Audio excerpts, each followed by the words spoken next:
De regreso a Isaías, regresamos a un pasaje hermoso que presenta la soberanía asombrosa de nuestro amado Señor. En Isaías capítulo 22. Isaías capítulo 22.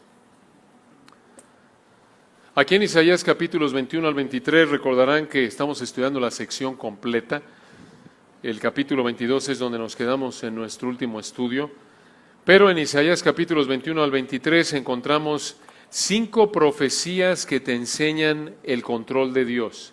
5 profecías que te enseñan el control de Dios. Ya vimos en primer lugar en Isaías 21, 1 al 10, una profecía sobre el desierto. En segundo lugar, en el 21, 11 al 12, una profecía sobre Duma. En tercer lugar, en el 21, 13 al 17, una profecía sobre Arabia. En cuarto lugar, una profecía sobre el Valle de la Visión en el capítulo 22. Y en el capítulo 23, una profecía sobre Tiro. Estamos en la cuarta, una profecía sobre el Valle de la Visión, ahí en Isaías capítulo 22. Isaías 22, versículo 5.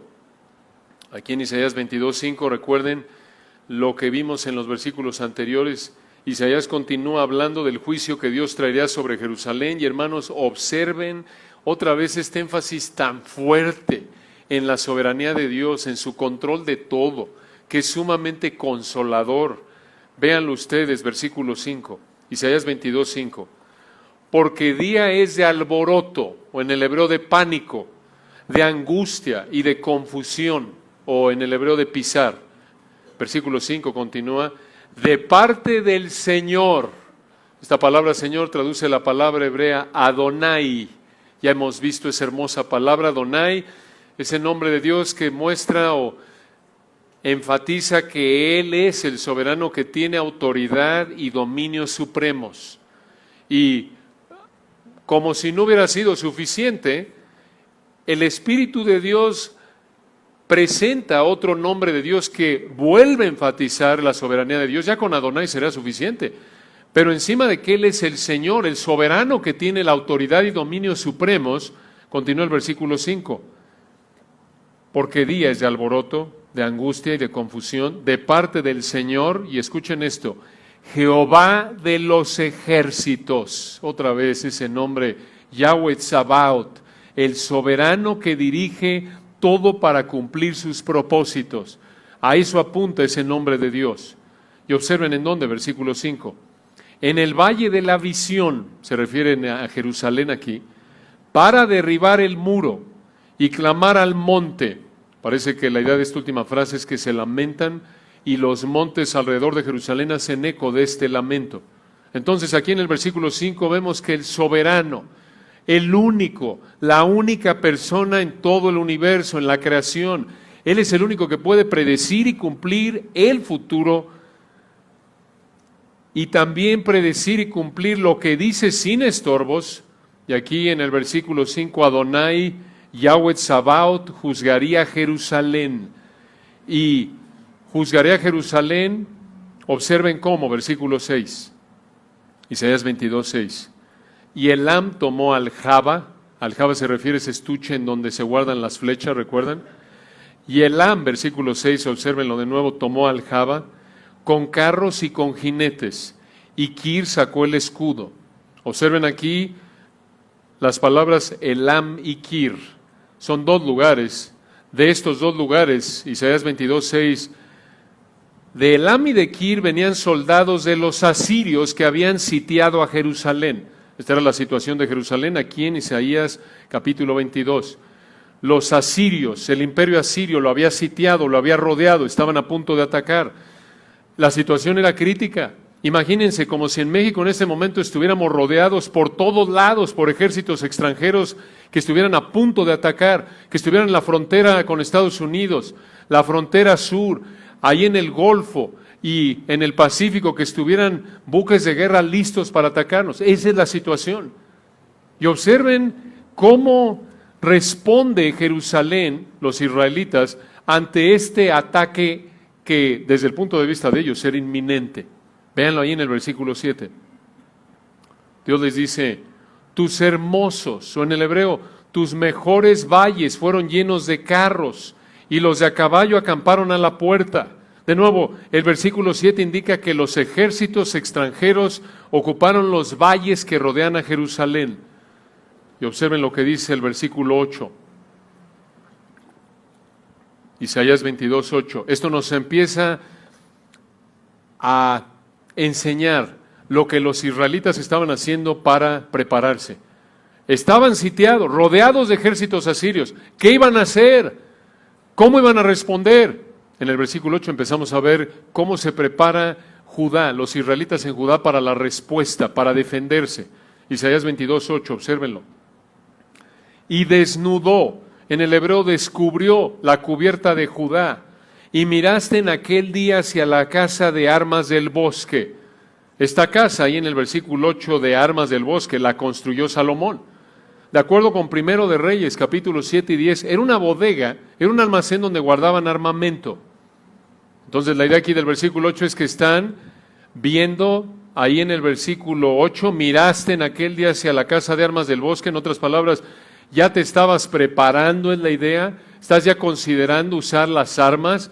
Versículo 9, Isaías 22:9, visteis las brechas de la ciudad de David. La ciudad de David se refiere a Jerusalén, así lo vemos en 2 de Samuel 5, 6 al 9, y nos dice el 9 al final, que se multiplicaron, y al final del 9, y recogisteis las aguas del estanque de abajo. Este estanque de abajo era el estanque de Siloé. Y esta última frase, obsérvenla de nuevo en Isaías 22:9, recogisteis las aguas del estanque de abajo. Esta última frase se refiere al acueducto subterráneo de Ezequías. El acueducto subterráneo de Ezequías. Ese acueducto llevaba el agua de los manantiales de Gihón hasta el estanque de Siloé. Este acueducto medía unos 540 metros. De hecho, hoy día, si han ido a Israel o si llegan a ir, pueden entrar ahí, el agua corre y pasa por los tobillos y varía en profundidad el techo en altura. Y la idea aquí es que se están preparando. Ahí esa era su provisión de agua. Se están preparando, versículo 8, en términos de armamento. Se están preparando, versículo 9, por lo que vemos aquí aparentemente en términos de agua. Y versículo 10, y contasteis las casas de Jerusalén, y derribasteis casas para fortificar, o en el hebreo, para hacer inaccesible el muro. Esto lo hizo Ezequías cuando Asiria los atacó, como lo vemos en 2 de Crónicas 32:5. Vean los preparativos de nuevo. Versículo 8, el armamento. Versículo 9, el agua. Versículo 10, hacen inaccesible el muro. Recuerden que en ese entonces Jerusalén, como las ciudades de la época del antiguo Medio Oriente, tenían muros que las protegían de invasores. Los asirios están afuera, están rodeados. Y están ellos tomando medidas aquí, los israelitas, para defenderse. El agua, el armamento, fortalecer el muro. Versículo 11 continúa describiendo cómo se prepararon para defenderse del ataque asirio. Obsérvenlo. Isaías 22:11. Hicisteis foso, o en el hebreo, reserva, entre los dos muros para las aguas del estanque viejo.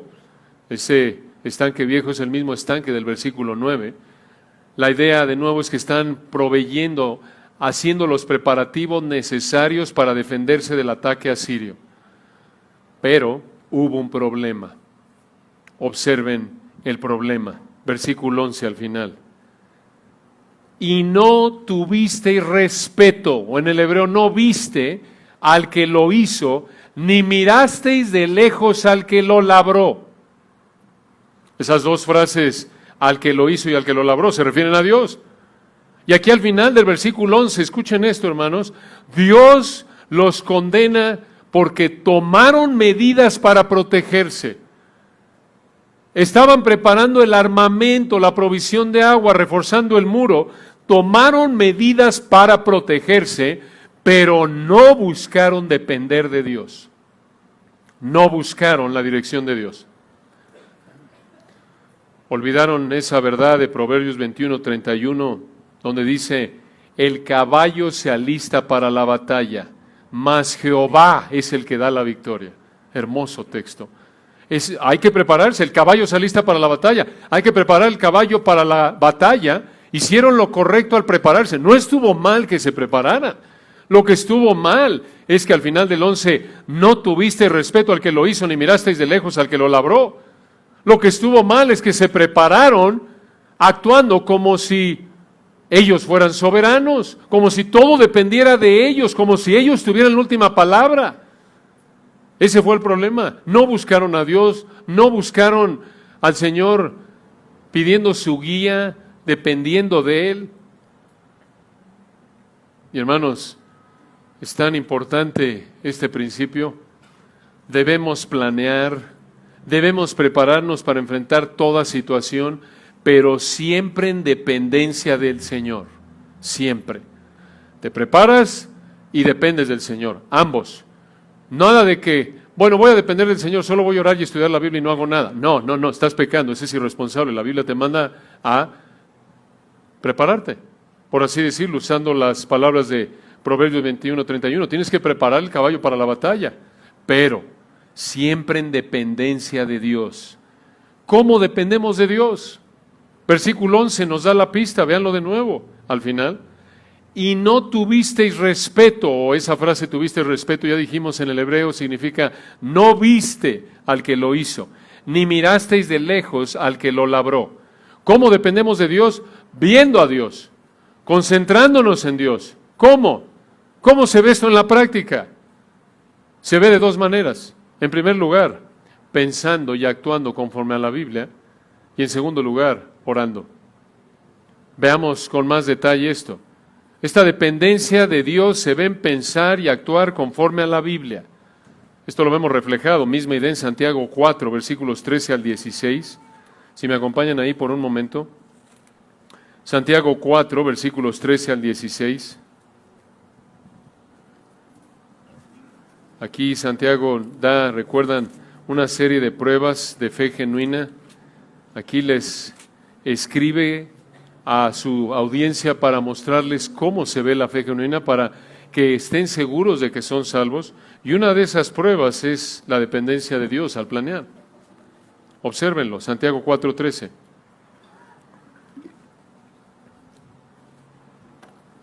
Santiago 4:13. Vamos ahora los que decís, habían algunos ahí en su audiencia que decían esto, Santiago 4:13. Vamos ahora los que decís, hoy y mañana iremos a tal ciudad y estaremos allá un año y traficaremos y ganaremos. Están planeando. ¿Cuál es el problema? Versículo 14. Cuando no sabéis lo que será mañana. En otras palabras, ya están haciendo sus planes. Versículo 13. Hoy y mañana iremos a tal ciudad y estaremos allí un año y traficaremos y ganaremos. Están haciendo todos estos planes, pero no hay dependencia de Dios. Observen que ellos aquí dan por sentado que lo que ellos planean va a resultar tal como ellos lo planearon. Véanlo ahí en el 13. Vamos ahora a los que decís, hoy y mañana iremos a tal ciudad y estaremos allá un año. Noten, planean a dónde van a ir, cuánto tiempo van a estar, lo que van a hacer, versículo 13, y traficaremos, y el resultado de su actividad, y ganaremos. ¿Se dan cuenta?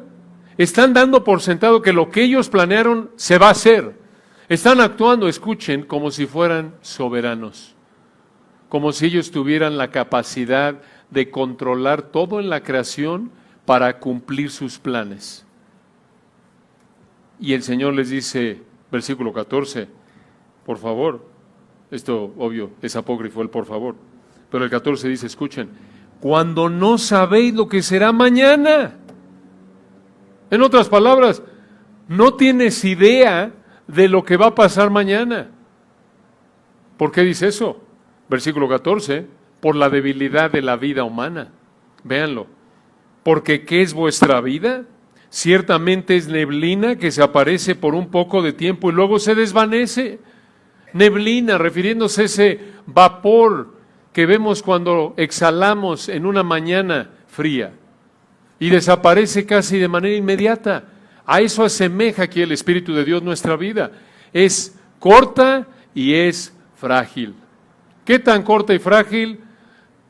Como lo que dura el ver el vapor de tu boca cuando exhalas en una mañana fría. Es ridículo. Están actuando como soberanos en el 13 y el Señor les dice en el 14, pero por favor, son débiles, su vida es corta. Y los corrige versículo 15.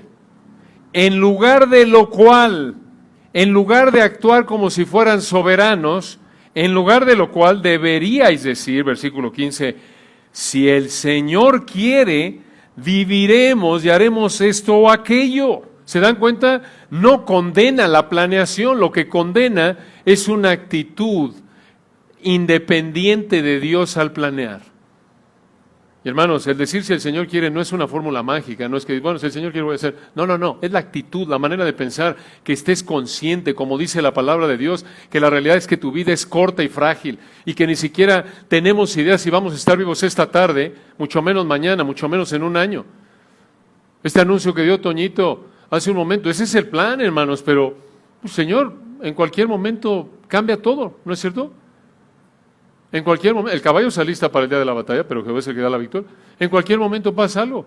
Si Él es su voluntad, nos enfermamos, nos lleva a la gloria a través de una enfermedad, o a través de un choque, o mejor que eso, viene en el rapto y nos vamos todos. ¿Se dan cuenta? Entonces, el asunto aquí es la actitud. No es tanto que dice si el Señor quiere, y creemos que eso es a lo que apunta el texto, porque observen a qué actitud se refiere el Señor en el versículo 16. ¿Qué actitud condena? ¿Cuál es la actitud que está detrás de una manera de pensar y actuar como del 13, en donde hay planeación y no hay consideración, no hay conciencia real de que el Señor es el que tiene la última palabra? ¿Cuál es la actitud que está detrás de esa manera de vivir? Versículo 16. Pero ahora os jactáis en vuestras soberbias. Toda jactancia semejante es mala. ¿Lo ven? En otras palabras, aquí en el contexto, la soberbia, versículo 16, una actitud soberbia, se manifiesta en no entender, no reconocer que nuestra vida, todo plan, todo detalle, está en las manos del Señor, de Adonai, de Jehová de los ejércitos. ¿Se dan cuenta? Tenemos que planear, sí, versículo 15, pero entendiendo que si el Señor quiere, viviremos y haremos esto o aquello. ¿Se dan cuenta? Entonces, no está mal planear, lo que está mal es tener una actitud soberbia, reflejada en el versículo 13, que piensa que lo que dijo se va a hacer, el lugar, el momento, el tiempo, el resultado. No, eso es pecado, eso muestra soberbia. Realmente es como decir, yo soy soberano y yo sé que lo que yo planeo se va a hacer. Hermanos, nadie en el universo tiene esa facultad más que Dios. Solo Él tiene la capacidad, ni siquiera Satanás, ni sus demonios, ni ángeles santos. Solo Dios es el único que dice, ciertamente se hará de la manera que lo he pensado y será determinado como lo he, y será cumplido como lo he determinado. Isaías 14:24, ¿recuerdan? Solo Él. Entonces, esta actitud de independencia al planear, sin considerar que Dios es el que tiene la última palabra, realmente es una afrenta a la soberanía de Dios, ¿no es cierto? Entonces, esta dependencia de Dios, debemos planear, sí, pero debemos planear en dependencia de Dios. ¿Cómo se ve la dependencia de Dios? Santiago 4:13 al 16, se ve, número 1, en pensar y actuar conforme a la Biblia, consciente de que el Señor es soberano. Y escuchen, en segundo lugar, podemos englobarlo realmente. Si piensas y actúas conforme a la Biblia, vas a mostrar la segunda actitud, la segunda área que refleja dependencia de Dios. Y esa área es oración dependiente de Dios. Oración dependiente de Dios. ¿Estás consciente de que Él es soberano? ¿Vives, actúas a la luz de esta realidad? Y 1 Timoteo 5:5 nos da un hermoso ejemplo, si me acompañan ahí, de cómo vivir en dependencia de Dios. 1 Timoteo 5:5. Observen este texto. Aquí tenemos a las viudas. Pablo nos instruye qué hacer con las viudas. En este contexto, las viudas es una mujer privada de marido. Podrá ser divorciada, la abandonó su marido, así se usa la palabra griega aquí en 1 Timoteo 5, así se usaba en ese entonces. Y la idea aquí es que tienes una viuda, una mujer privada de marido, que no tiene, y particularmente en esa época, Si no tenías a alguien que te cuidara y eras viuda, estabas condenado a una vida de pobreza. De hecho, no sabías de dónde iba a venir tu pan. Los huérfanos y las viudas estaban en el fondo del estrato social de la época bíblica. Entonces, aquí en 1 Timoteo 5:5 nos dice cuál es la actitud, Pablo, de una viuda piadosa, una mujer que no tiene marido y no tiene hijos, no tiene pariente, no tiene a alguien, alguna amistad cercana quizás, que le ayude económicamente para su sustento, para su comida, lo necesario para vivir. Y observen la actitud de estas mujeres, 1 Timoteo 5:5. Mas la que en verdad es viuda y ha quedado sola, escuchen esto, espera en Dios, quiere decir confía en Dios, depende de Dios, y al final del 5, observen cómo se ve esta confianza de esta viuda en Dios. Espera en Dios y es diligente en súplicas y oraciones noche y día. Esta mujer no sabe de dónde viene la próxima comida, entonces vive rogándole a Dios que le dé su pan de cada día. Esto muestra dependencia de Dios. Hermanos, así deberíamos vivir. Francamente muestra lo fácil que olvidamos que Dios nos da todo, Él nos da vida y aliento y todas las cosas, nos dice Hechos 17. No, Mateo 10, 27 y 28, ni siquiera un pájaro cae a tierra sin vuestro Padre, aún vuestros cabellos están todos contados. Todo Dios lo conoce y lo controla hasta el más mínimo detalle en nuestra vida. Deberíamos estar orando por todo, agradeciéndole a Dios por todo, conscientes de su presencia continuamente, orando sin cesar. Señor, concédeme, obvio, se va a oír exagerado, hermanos, pero es una realidad. Señor, permíteme despertar, permíteme prepararme para el día, permíteme ir, estar con mi familia, permíteme ir a tal lugar, tengo planeado esto hoy, esto y esto, guárdame, Señor. ¿Se dan cuenta? Dices, ay, qué exagerado. No, hermanos, esa es una vida de dependencia de Dios. Como una ilustración, ¿cómo oras cuando uno de tus hijos está muy enfermo? O simplemente lo suficiente como para que te preocupe y lo quieres llevar al doctor y te preocupa y estás orando porque te contesten en la oficina del doctor y porque el doctor te reciba, ¿no es cierto? Y si la situación es más complicada, a lo mejor desde el punto de vista humano, que no haya tráfico, que encuentres lugar en el microbús, ¿no es cierto? Cada detalle, ¿no es cierto? Cuando la situación en términos humanos es difícil, oras por cada detalle, ¿no es cierto? Hace unos meses nos mudamos de casa, obviamente sin planear lo que viene, ¿verdad? Si no, probablemente no nos habíamos mudado para que vean que es cierto esto. Y hermanos, ustedes lo han vivido, a veces se echa a perder algo en la casa o lo que sea, y era diario, Señor, concede que tengamos luz, que tengamos agua, porque ya saben los tiempos, ya hay que mudarse, hay que dejar la casa y hay que llegar, y es que no va a llegar el de la luz, el del agua, y cómo vamos a vivir. Y es un recordatorio de cómo dependemos de Dios. Dios en su gracia, damos por sentado que podemos, es muy fácil decir, danos hoy nuestro pan de cada día y voy a la alacena y hay comida para una semana. Entonces, no tendemos a orar ni darle gracias a Dios tanto cuando eso pasa, ¿no es cierto? Y el punto aquí, de nuevo, no le estoy diciendo que estamos imponiendo algún tipo de medida legalista, que tienes que orar por todo. Señor, permíteme lavarme el cabello hoy, permíteme hacer esto, amarrarme el zapato. Pero hermanos, la realidad es que si no fuera por la gracia de Dios no podríamos. ¿Se dan cuenta? Y pregúntele a algún hermano que está, ustedes mismos lo han vivido, si se lastiman la espalda o algo, Señor, ayúdame a que no me duela, que me pueda levantar. ¿No es cierto? Dependemos de Dios en todo. En todo. Y obviamente, como dijo alguien, cuando estamos continuamente orando a Dios por todo, agradeciéndole a Dios por todo, es una oportunidad que Dios nos da, un privilegio de poder estar reconociéndolo continuamente por tantas bendiciones que nos da. Todo. ¿Se dan cuenta? Ahora, no lo hacemos, no lo pedimos, no le agradecemos como debiéramos, es una realidad. Pero dices, bueno, entonces si no le pido, ¿por qué me da? Eso muestra la gracia de Dios. No le pedimos como debiéramos, no le agradecemos como debiéramos, ¿no es cierto? Pero Mateo 6 nos dice, Él sabe de qué cosas tenemos necesidad, aún antes que vosotros le pidáis. ¿Se dan cuenta?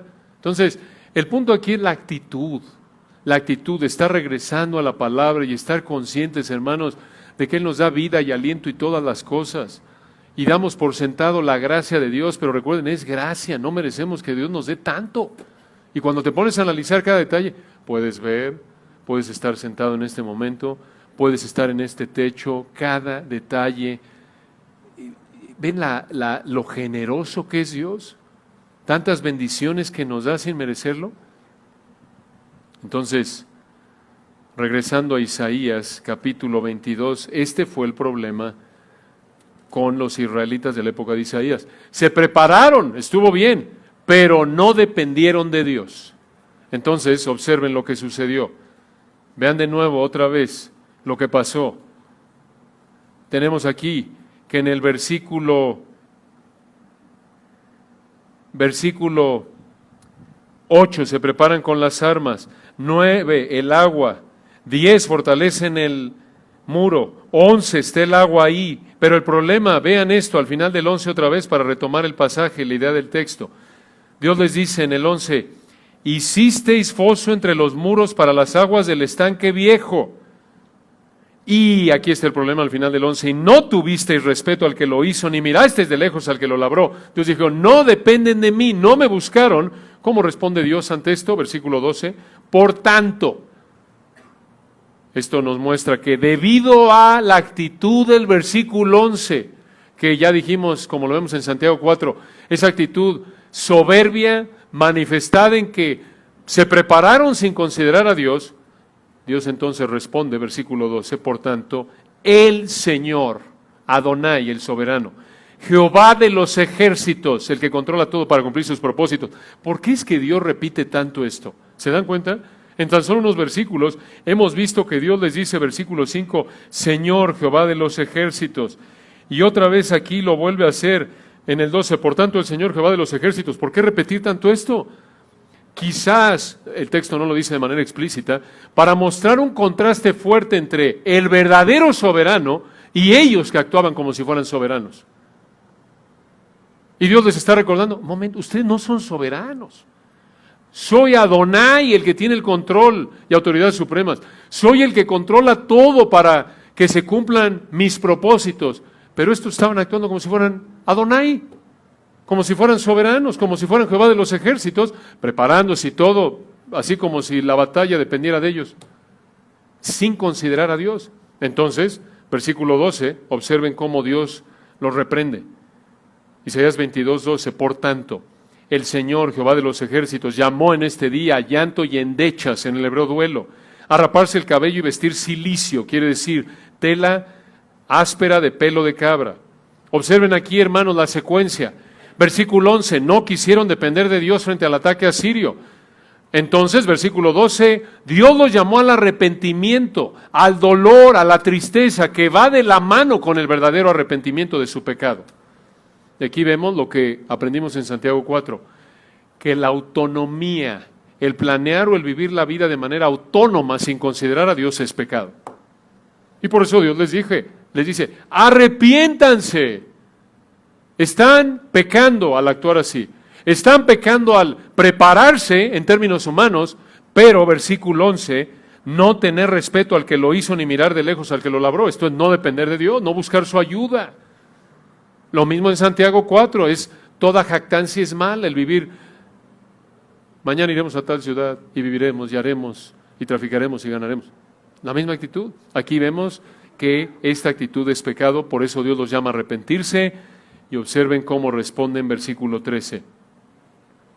Y he aquí, en el hebreo enfatiza lo que sigue. Y he aquí, observen cómo respondieron. Gozo y alegría, matando vacas y degollando ovejas, comiendo carne y bebiendo vino. ¿Qué es esto? Dios los llamó en el versículo 12 a arrepentirse, a mostrar la tristeza que acompaña el verdadero arrepentimiento por el pecado, por haber ofendido a Dios. Dios los llamó a que tuvieran la actitud de David en el Salmo 51, ¿recuerdan? Cuando David dijo, contra ti solo he pecado. ¿Y qué hicieron? Versículo 13, vámonos de fiesta, gozo y alegría, hay que celebrar, matando vacas y degollando ovejas, vamos a tener un banquete, en términos de nuestra sociedad, vamos a matar unos borreguitos para una barbacoa, así como si fuera un banquetazo, una boda, una graduación, comiendo carne y bebiendo vino. ¿Por qué? ¿Por qué esta actitud? Versículo 13, ¿qué no entendieron? Sí entendieron. ¿Cómo lo sabemos? Vean el final del 13. Diciendo, comamos y bebamos porque mañana moriremos. Vean qué cínicos. Comamos y bebamos porque mañana moriremos. Esto indica que entendieron el mensaje, que entendieron que debido a su pecado Dios los iba a juzgar con la muerte. Y en lugar de arrepentirse, como Dios se los mandó en el versículo 12, en lugar de humillarse y dejar su pecado, se entregaron al placer temporal. Qué terrible. Véanlo aquí en el versículo 12, aunque Dios los llamó al arrepentimiento. Versículo 13, al ver que enfrentarían muerte por su pecado, prefirieron disfrutar al máximo su placer sensual antes de morir. Obviamente esto muestra una actitud soberbia, desafiante en contra de Dios, una actitud cínica de amor por el pecado. Es como si hubieran dicho, sí, Dios nos va a matar por nuestro pecado, entonces más vale que disfrutemos lo más que podamos porque esto va a acabar con nuestra muerte. ¿Se dan cuenta? Amaban tanto su pecado que no les importó la muerte que enfrentarían debido a su pecado. ¿Se dan cuenta el grado de dureza, de persistir en su pecado? Observen cómo usó en 1 Corintios 15:32. Observen cómo usó el Espíritu Santo mediante Pablo en 1 Corintios 15:32, esta última frase de Isaías 22:13. 1 Corintios 15:32.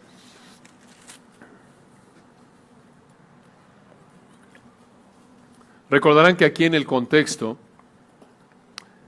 Pablo está refutando esa herejía que se había infiltrado en Corinto de que negaban la resurrección.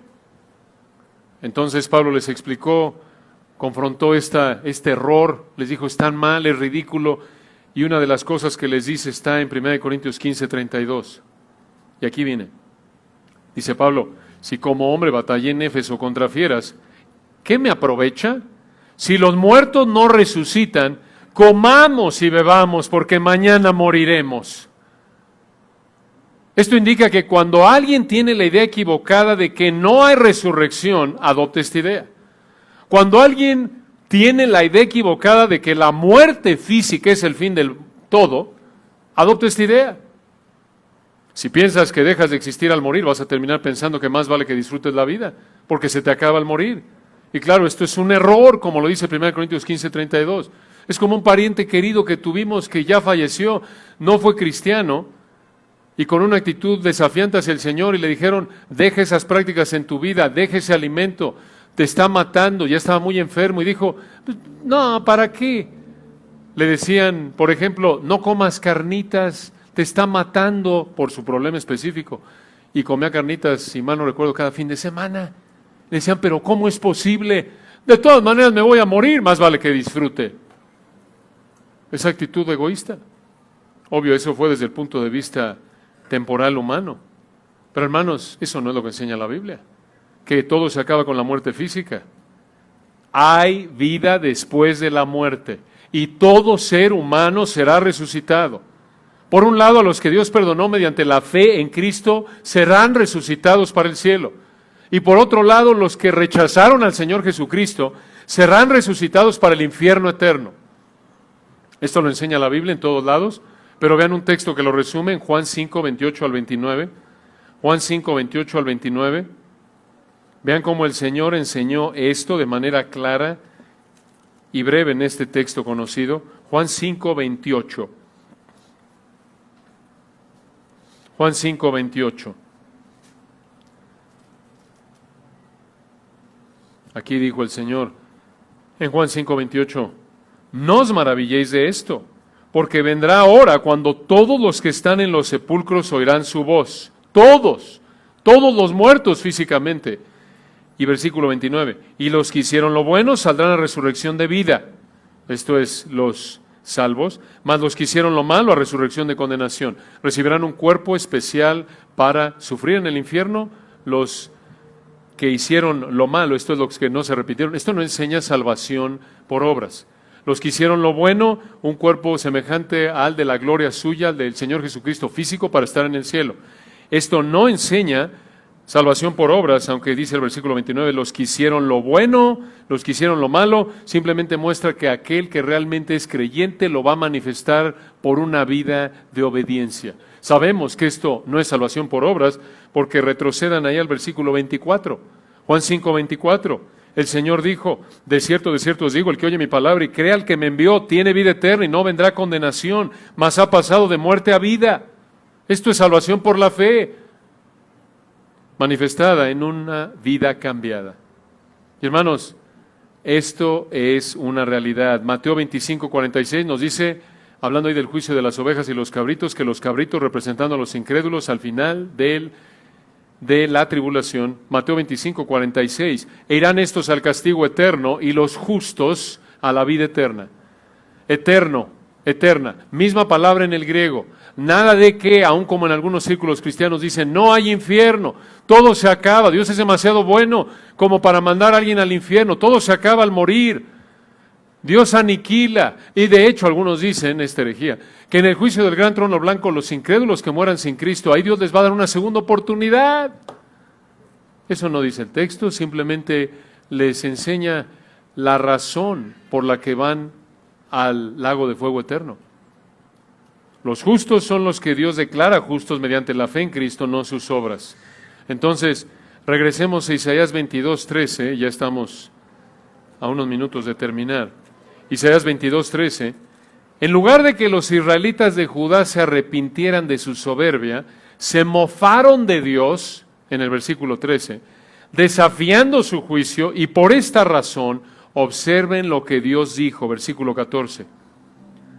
Esto fue revelado a mis oídos, otra vez vean el énfasis, de parte de Jehová de los ejércitos, el que controla todo en su creación para cumplir sus propósitos. Pudo haber dicho el Dios de Israel, otro nombre de Dios, Dios Elohim, pero otra vez parece que el énfasis es tan fuerte en la soberanía de Dios para recordarles a estos israelitas soberbios, arrogantes, que ellos no eran soberanos, y Él sí. Y por eso versículo 14, véanlo, esto fue revelado a mis oídos de parte de Jehová de los ejércitos, que este pecado, ¿qué pecado?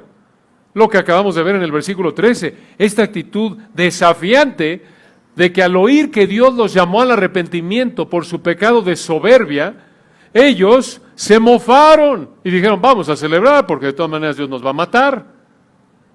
Entonces Dios dijo, sí, versículo 14, que este pecado no os será perdonado, en el hebreo quitado o expiado, hasta que muráis, dice el Señor. Otra vez, vean la repetición, en el hebreo Adonai es aquí Señor, o también el que tiene la autoridad y control supremos, y una vez más, como si no fuera suficiente, al final del 14, Jehová de los ejércitos.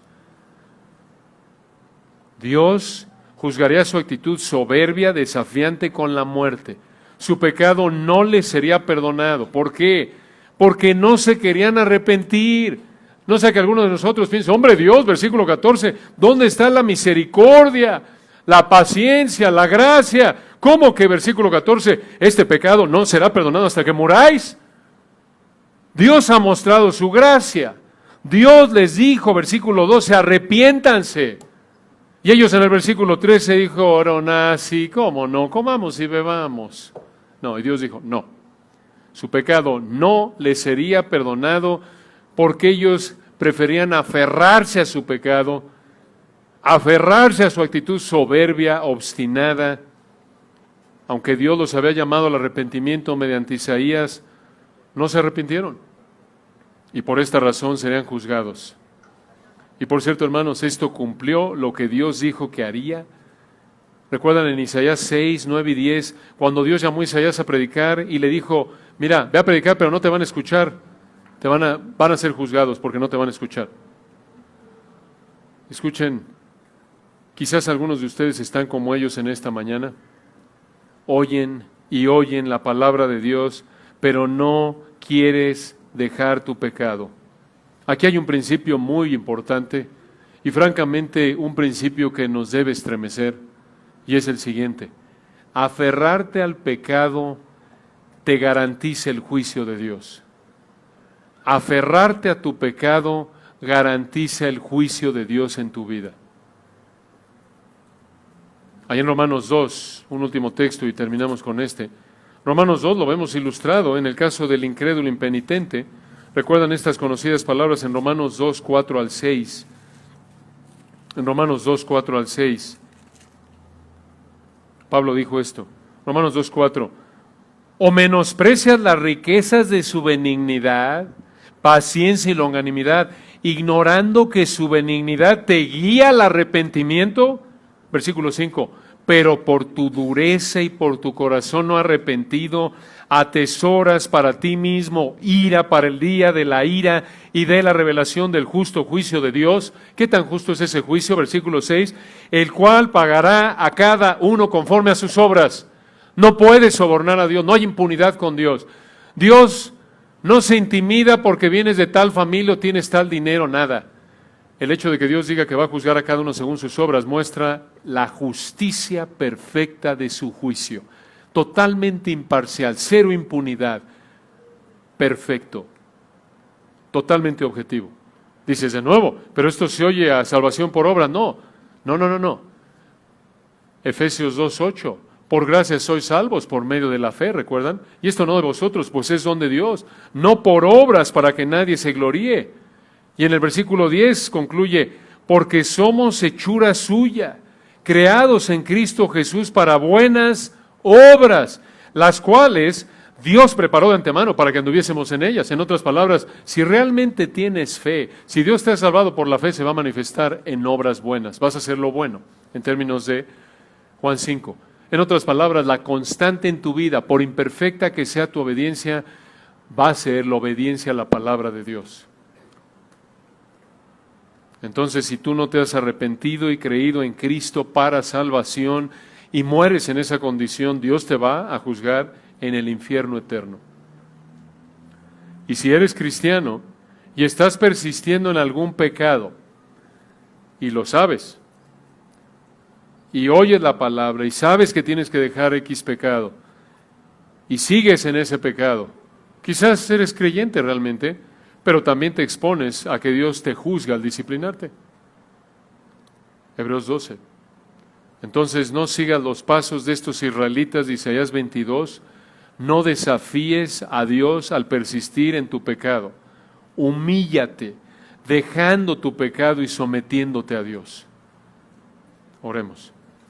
Padre, te damos gracias por tu palabra hermosa, perfecta. Gracias por este texto, como todo texto, toda la Escritura es inspirada por ti y útil para enseñar, para redarguir, para corregir, para instruir en justicia. Gracias, Señor, porque como recordábamos al principio de nuestro estudio de hoy, tu palabra es suficiente para enseñarnos cómo pensar y cómo responder a todo asunto de pecado. Gracias, Padre, por este ejemplo. Pedimos que tu Espíritu nos lleve a examinar nuestra vida. En primer lugar, para asegurarnos de que no seamos incrédulos, que nos examinemos y preguntemos, ¿realmente vivo como estilo de vida, como en Santiago 4, haciendo planes y nunca considero a Dios? Si ese es el caso, quizás no es salva la persona. Y Padre, en general, si estamos viviendo en algún área no dependiendo de ti, te pedimos que nos perdones. Reconocemos, Señor, conforme estudiamos estas verdades, que no oramos como debemos, no te agradecemos como debemos por cada detalle, cada vez que podemos inhalar aire, exhalar. Es un gesto, es una muestra de tu gracia. Perdónanos, Padre, por nuestra ingratitud, nuestra falta de dependencia de ti. Y guárdanos de tener esta actitud también que tuvieron estos israelitas, que cuando tu palabra nos llama al arrepentimiento, cuando tu Espíritu nos hace ver un área donde hay que cambiar, aún siendo creyentes genuinos, que dejemos el pecado y que no adoptemos una actitud soberbia en donde buscamos obtener el máximo placer pecaminoso, pensando que el juicio es inevitable. Guárdanos de eso Y guarda sobre todo a cualquier persona en esta mañana que sabe que no es salva y está adoptando esta actitud, rechazando, que tu espíritu le haga ver que persistir en el pecado garantiza tu juicio. Gracias por esta mañana, por tu gracia en este servicio, por esta iglesia amada. Pedimos tu fortaleza, consuelo para todos a través de tu palabra, para tu gloria. Amén.